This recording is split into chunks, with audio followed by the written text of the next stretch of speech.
Bonjour à toutes et à tous, merci d'être très nombreux à me suivre sur ma chaîne YouTube Cheikh Dieng Officiel.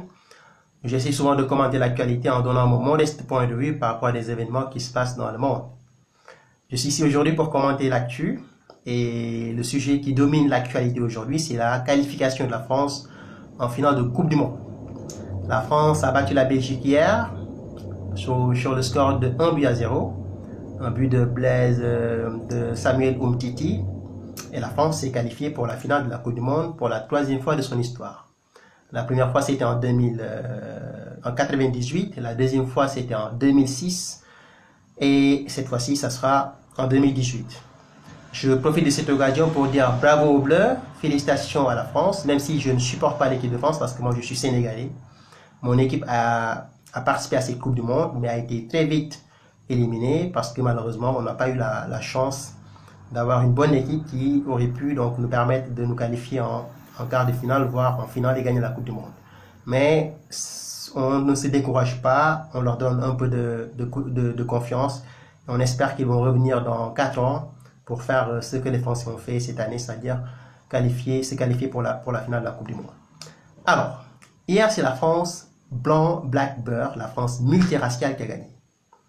Hier, on a vu une liesse populaire un peu partout en France, également dans les autres villes, dans les dom-toms et aussi en province, à Paris, partout, les gens ont fêté une victoire immense de l'équipe de France. Alors, moi, je fais une petite analyse de cette situation. Cette France qui a gagné hier, c'est la France multiraciale. Dans un pays où on a un clivage entre blancs, français européens, qu'on appelle les Français de souche, et Français d'origine immigrée, qu'on appelle des Français, c'est des Français, mais qui sont d'origine maghrébine ou Afrique subsaharienne.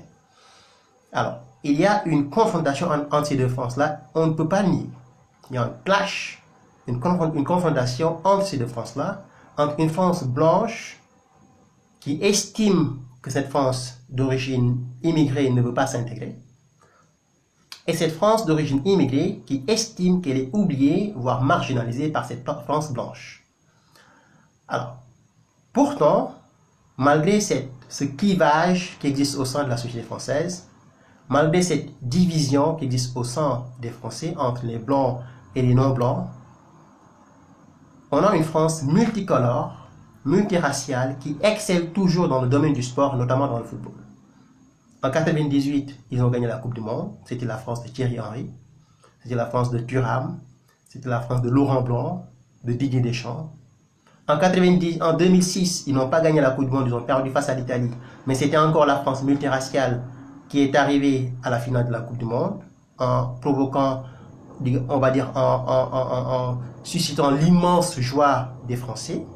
Et cette année, on a une France composée de jeunes noirs, blancs et arabes qui également sont entrés dans l'histoire de la France et qui sont aujourd'hui une fierté pour ce pays.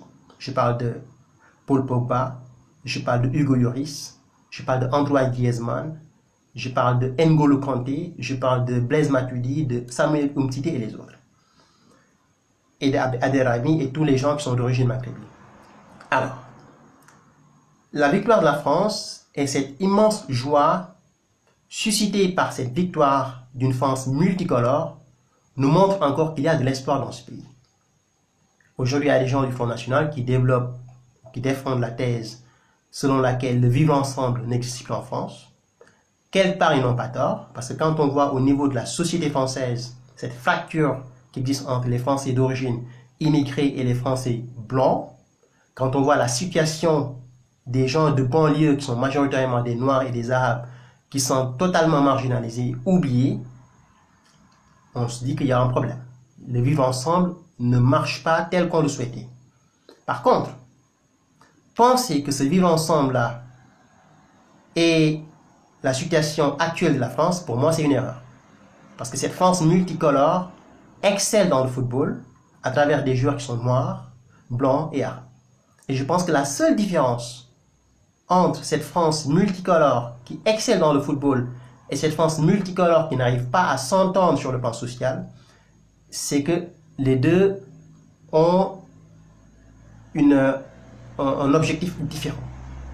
Dans la France multiraciale de Didier Deschamps, on a un seul objectif, c'est la victoire de la France. Et noirs, blancs, arabes, ils concourent.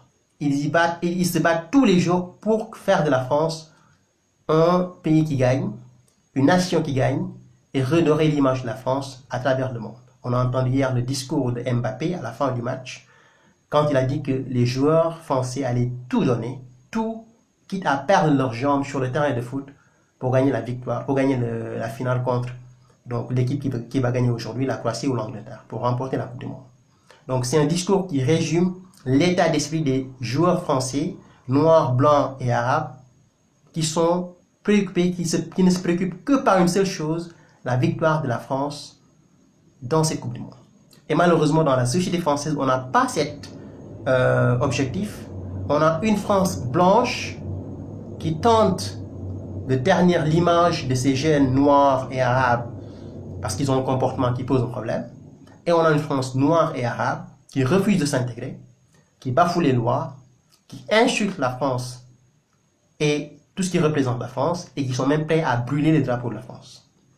Je pense que si cette France, cette société française, prend l'exemple de ces jeunes-là, qui défendent aujourd'hui les couleurs de la France, quelles que soient leurs origines et quelle que soit leur couleur de peau, qui sont prêts à brandir le drapeau de la France, qui sont prêts à mourir pour la France, en mettant de côté leurs origines, en mettant de côté leur couleur de peau, en mettant de côté leurs différences ethniques ou religieuses, je pense que cette France peut s'en sortir.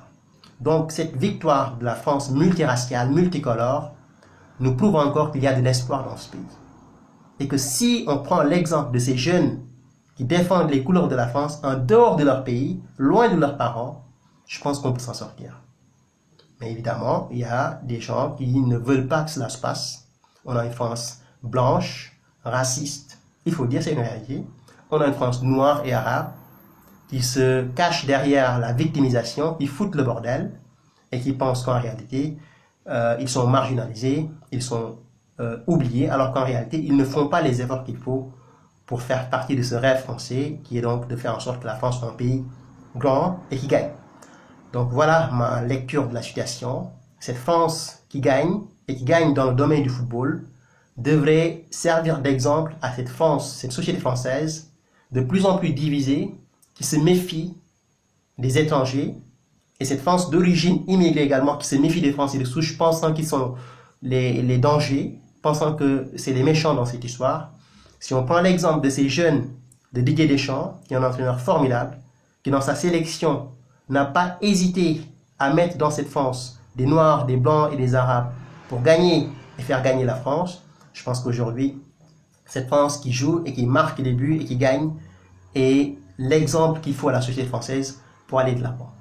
Donc la thèse du Front National, comme quoi le vivre ensemble caractérise aujourd'hui la société française, je pense que c'est une thèse qui est intéressante, que l'on peut défendre, parce qu'il y a suffisamment d'arguments pour le défendre, il y a suffisamment d'idées et suffisamment d'exemples pour défendre cette thèse-là, mais je pense que cette thèse ne peut pas être validée, parce que si on prend l'exemple de ces jeunes-là qui gagnent, et qui sont multicolores, qui viennent de différentes ethnies, je pense qu'on peut en réalité faire en sorte que la France puisse regagner son lustre d'antan et redevenir ce qu'elle était avant, un pays où Noirs, Blancs et Arabes peuvent vivre ensemble et se côtoyer et gagner ensemble.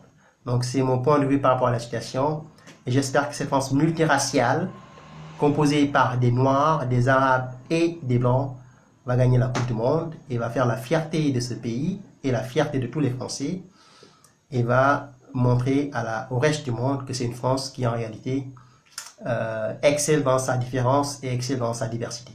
Merci, à très bientôt. Au revoir.